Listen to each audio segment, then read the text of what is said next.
오늘 민수기 3장 말씀 함께 보시며 주시는 말씀 가운데 하나님의 크신 은혜로 힘을 얻는 귀한 시간 될 수 있기를 간절히 바랍니다. 민수기 3장입니다. 우리가 민수기를 보고 있는데요. 이 민수기는 광야에서 살아가는 하나님의 백성들에 관한 이야기입니다. 더 엄밀히 말하자면 이 광야에서 살아가는 하나님의 백성들의 삶 가운데 하나님께서 어떻게 일하시고 어떻게 그들에게 소망이 되어 주시는가, 그 척박한 땅에서 어떻게 하나님의 주권이 그들의 인생을 붙잡고 이끌어 가시는가 하는 것을 보여주는 책이 바로 이 민수기입니다. 이스라엘은 지금 광야로 나아가기 위해서 그들이 이스라엘이 광야의 행진을 위해서 준비하는 작업의 내용들을 우리가 시작부터 오늘 계속 보고 있습니다. 이를 위해 싸울 만한 자들을 1장에서 그 인원을 개수하는 장면들을 보았고, 2장에서는 각 진영을 편성하여 어떻게 그들이 이동할 것인가에 대한 이야기를 살펴보았습니다. 그런데 어떻습니까? 여기에는 어떤 군사적인 훈련이나 전략이나 무기를 준비하는 그런 내용들이 나오지 않습니다. 전투를 위한 식량을 마련하는 그러한 작업을 하고 있지도 않습니다. 다만 이들이 하고 있는 일이 무엇이었습니까? 이것은 하나님과 이들이 어떻게 동행하여 이 광야를 갈 것인가에 집중하고 있는 겁니다. 어떻게 하면 우리들의 삶이 하나님 중심의 삶이 되어서 하나님께 집중하여 이 광야를 승리하며 걸어갈 것인가, 여기에 초점을 맞추고 그들의 삶을 하나님 중심의 삶이 되도록 재편하는 일들에 힘을 쓰고 있는 것을 보게 됩니다. 오늘 우리가 보시는 본문 3장과 또 내일 보게 될 4장의 말씀은 동일하게 제사장과 또 레위인들에 관해서 그들의 인구를 조사하고 그들에게 주어진 임무와 책임이 무엇인가를 확인하는 그러한 내용들입니다. 먼저 3장 1절과 2절을 보시면 이렇게 시작합니다. 여호와께서 시내산에서 모세와 말씀하실 때에 아론과 모세가 낳은 자는 이러하니라. 아론의 아들들의 이름은 이러하니 장자는 나답이요 다음은 아비후와 엘르아살과 이다말이니.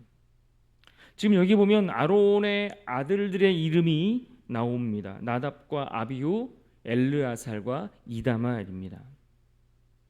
이들은 대제사장 아론의 자녀들이고 그들의 아들들인데 이들이 거룩하게 구별되었다라고 말씀합니다. 거룩하게 구별되어서 그들로 하여금 이 제사장의 직분을 위임받아 감당하며 나가도록 하셨다라고 말씀하죠. 그러면서 4절에 이와 같은 말씀을 언급하고 있습니다. 4절을 보십시오. 나답과 아비후는 시내 광야에서 여호와 앞에 다른 불을 들이다가 여호와 앞에서 죽어 자식이 없었으며 엘르아살과 이다말이 그의 아버지 아론 앞에서 제사장의 직분을 행하였더라. 어떤 말씀입니까? 우리가 레위기를 보면서 레위기 10장에서 이와 같은 사건이 있었던 것을 우리가 보았던 기억이 있습니다. 아론의 아들들 가운데 나답과 아비후가 하나님 앞에 드리는 불 가운데 다른 불을 사용하여 제단에 사용했다가 심판을 받아 죽임을 당한 일들을 보았습니다. 그런데 오늘 본문에서 또다시 그때 그 일을 소환해서 그 사건을 상기시켜 주고 있습니다. 흔히 이런 일들, 좋지 않았던 기억들, 이런 것들은 묻어두고 감춰두고 잘 생각하지 않으려고 하기 마련이죠. 그런데 하나님은 의도적으로 이 사건을 다시 한번 소환시켜서 생각나게 하시고 기억하게 하시고 들추어내고 계시는 겁니다. 왜 그렇습니까? 이들이 지금 감당해야 할 일들은 그저 한두 사람이 개인적인 일로 치부할 만큼 가벼운 것들이 아니기 때문에 그렇습니다. 제사장이라는 자리가 이스라엘이 회막을 중심으로 진을 쳐야 했던 것처럼 그들은 더욱더 하나님을 중심으로 그들의 삶이 철저히 집중되어야 했기 때문이죠. 그들의 삶 전체가 하나님을 중심으로 하여 섬기는 그 일에 집중하는 그런 사명과 책임이 그들에게 주어졌기 때문에 그렇습니다. 오늘 본문 속에서 보면 이 제사장들과 또 그들을 돕는 자들로서 레위인에 관한 이야기가 나오죠. 이들의 임무가 무엇이었습니까? 그들이 주로 하는 일이 무엇이었습니까? 제사장들은 주로 제사를 드리는 그러한 일들을 집례했겠지만, 또 그들을 도와서 함께하는 이 레위인들이 함께 동역하며 했던 일이 무엇인가 하면 그저 성막 안에 있는 여러 기물들, 거기에서 사용되는 그러한 도구들, 그러한 집기들, 이러한 것들을 하나하나 다 챙겨서 들고 나르고 어깨에 메고 이동하고, 또 멈추면 다시 그 자리 원래 그 자리로 다시 비치시키고, 그저 그렇게 아침부터 저녁에 잠자리에 들기까지 하나님의 인도하심을 따라 온통 하나님께 집중하는 그런 일들을 하는 것, 이것이 그들에게 주어진 임무였습니다. 그러니까 온종일 하나님을 위해서 하나님과 관련된 일들만 하며 살아가야 했던 자들이었습니다. 오늘날 우리가 하나님의 백성으로 산다라는 것은 바로 이와 같은 의미가 있는 것입니다. 마치 거룩한 제사장으로 구별되어서 그들이 하나님께만 집중하여 그들의 삶을 온전히 그 일을 위해 내어 드리도록 하였던 것처럼, 우리가 하나님 중심으로 살아간다라는 것은 그와 같이 특별한 은혜가 있는 것입니다. 아무에게나 그것을 허락하지 아니하셨고, 구별한 그 레위 자손들에게 제사장들을 도와서 그 일들을 감당하게 했던 것입니다. 온종일 하나님만을 위해 집중하며 살아가도록, 그렇게 특별히 부름을 받은 자들이죠. 오늘 6절 말씀을 보십시오. 이렇게 말씀합니다. 레위 지파는 나아가 제사장 아론 앞에 서서 그에게 시종하게 하라. 지금 레위 지파를 아론 앞에서 시종하게 하라라고 이야기했습니다. 이 말은 그들이 지금 아론을 떠받들어 모셔라, 이렇게 이것을 의미하는 표현의 말씀이 아닙니다. 한마디로 그들은 지금 아론을 돕는 자의 역할을 해야 했다라는 이야기이죠. 그래서 우리가 어제 보셨던 민수기 2장에도 보면 각 지파마다 그 위치가 정해지고 각 지파마다 그들의 진영이 어디에 진을 쳐야 하는지를 말씀하면서 각 지파마다 각자의 지휘관들을 세워 주셔서 언급했던 것을 우리가 기억해 볼 수 있습니다.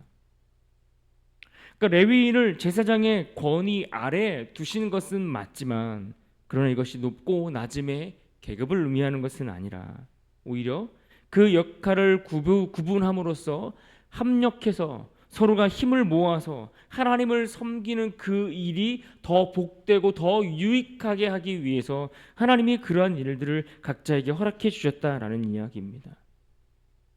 그렇다면 왜 이런 역할을 주시고 또 돕는 자들을 세우셨습니까?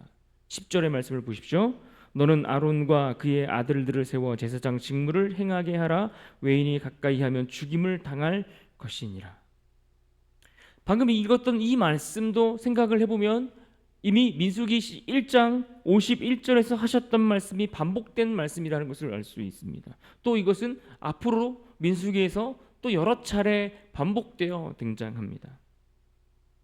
왜 그런가 하니 지금 이들이 해야 할 그 일, 그들이 맡은 사명과 책임은, 그들이 싸워가야 할 그 싸움은 바로 하나님의 거룩을 위한 싸움이기 때문에 이것을 다시 한번 강조하고 있는 겁니다. 하나님의 거룩과 그분의 영광을 위해 협력하게 하시고, 각자에게 주어진 그 사명과 역할과 그 책임들을 통해서 그렇게 그 공동체를 지켜나가도록 하고 계시다라는 이야기입니다. 이것은 오늘 우리에게도 마찬가지입니다. 거룩한 공동체를 세워가기 위해 우리 안에 하나님께서 허락하신 그 거룩한 자리를 훼손시키지 않기 위해 우리에게 주어진 역할들이 있습니다. 우리의 자리가 있죠. 우리의 질서가 있습니다.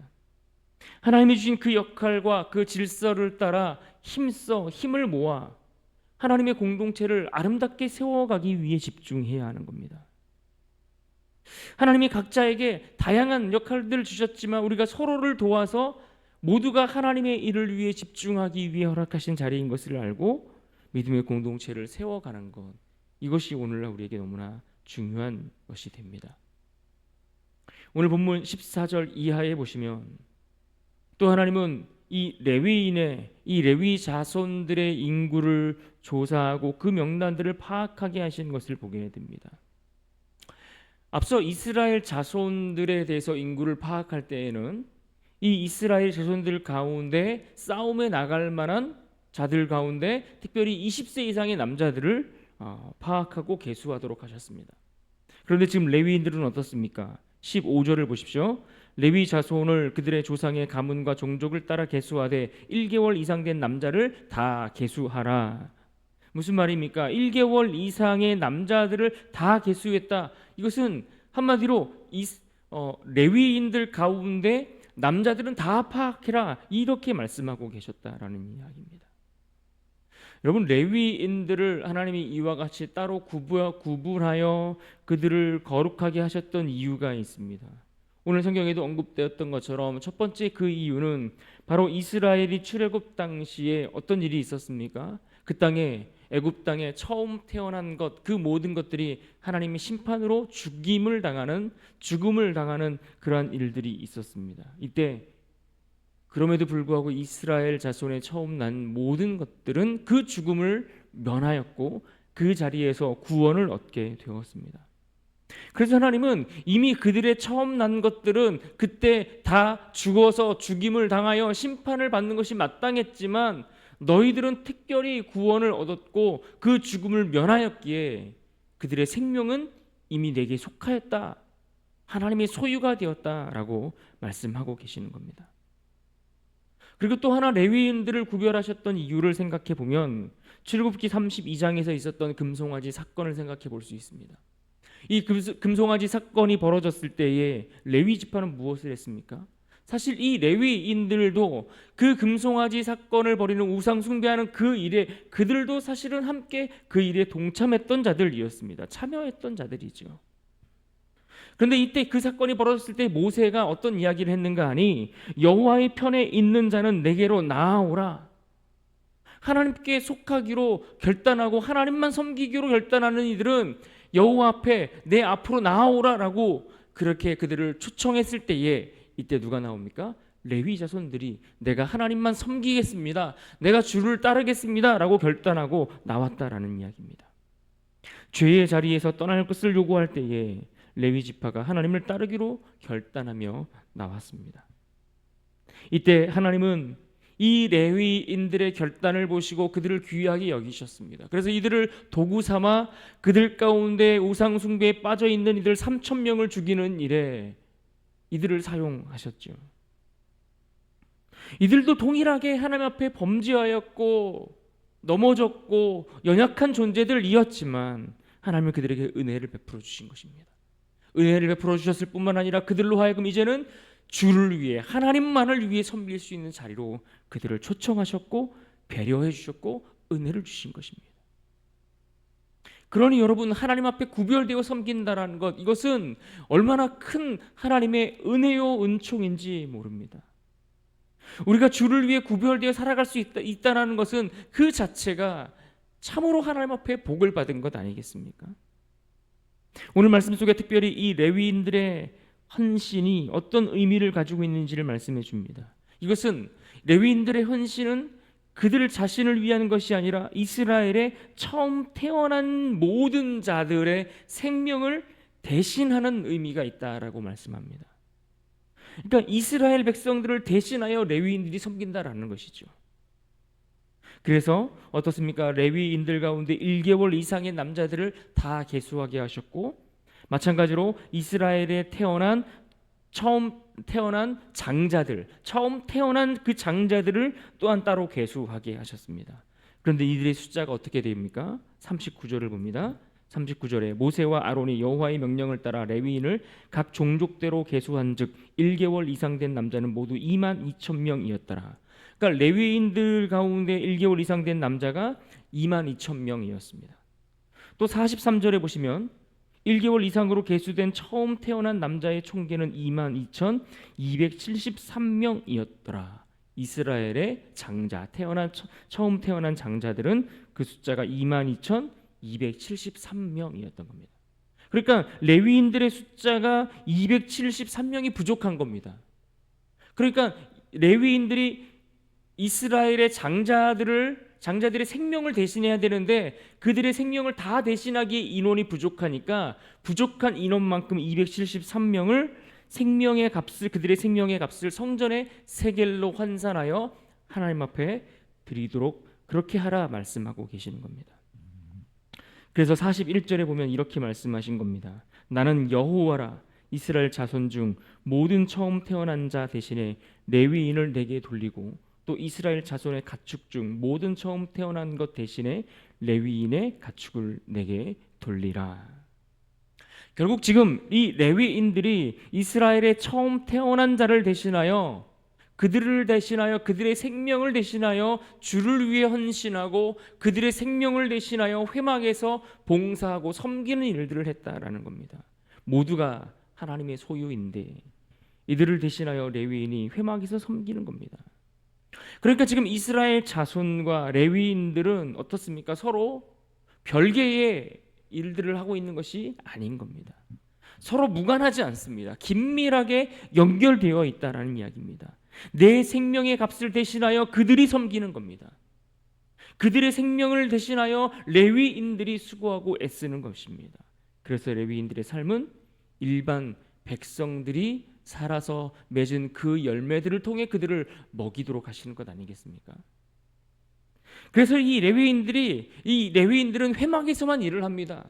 성소에서 제사를 드리고 그것들을 운반하고 그와 관련된 일들을 위해서 회막 안에서만 거하고 일을 합니다. 그러나 그에 반해서 일반 백성들은 어떻습니까? 이스라엘 자손들은 밖으로 나가서 일합니다. 목축을 하든 농사를 짓든 또는 전쟁에 나가 싸움을 하든 그들이 하는 일들과 성격이 전혀 달라 보이고 전혀 상관없는 일들을 하는 것처럼 보여지지만 그러나 이것이 결국 별개의 일이 아니라 서로 긴밀하게 연결되어 있어서 그들이 무엇을 하든 그들 모두 전체가 하나님을 섬기는 일들을 감당하며 살아가도록 허락하셨다라는 이야기입니다. 이것이 구약 시대의 이스라엘의 교회의 모습이었던 겁니다. 이것은 이 땅의 오늘날 우리의 교회의 모습도 마찬가지이죠. 교회 안에 각기 다른 은사와 재능과 달란트와 또 그들에게 주어진 직분과 역할과 책임이 다 다릅니다. 그러나 우리 모두는 그렇게 다르지만 그리스도 안에서 긴밀히 연결되어 마치 한 몸을 이루듯이 주를 위해 살아가도록 허락하신 하나님의 백성들입니다. 다르지만 영적인 의미에서 볼 때 우리는 통일성을 이루고 있는 한 몸이라는 이 의식을 가지고 어떻게 해야 됩니까? 하나님 나라를 위해 살아가고 있고 애쓰고 있음을 우리가 잊지 말아야 하는 것입니다. 이것이 교회 안에 질서로 자리 잡고 그 질서를 따라 하나님 나라를 세워 가는 것입니다. 그런 의미에서 오늘 말씀을 다시 한번 생각할 때에 오늘 본문 41절을 한 번 더 읽고 주시는 은혜를 기억하며 살아갈 수 있기를 바랍니다. 우리 41절 말씀을 같이 한번 읽어볼까요? 함께 읽습니다. 시작. 나는 여호와라. 이스라엘 자손 중 모든 처음 태어난 자 대신에 레위인을 내게 돌리고 또 이스라엘 자손의 가축 중 모든 처음 태어난 것 대신에 레위인의 가축을 내게 돌리라. 아멘. 오늘 하루를 살아갈 때에 우리 모두가 하나님을 섬기는 그 일을 위해 긴밀하게 연결되어 있음을 우리가 기억하고 오늘 하루 무엇을 하든 그 일들이 하나님 앞에서 믿음의 삶으로 살아내야 하는 그 일이 된다는 것을 기억하며 주를 위해 충성을 다하는 거룩하고 복된 하나님의 사람들 다 되실 수 있기를 주님의 이름으로 축원합니다.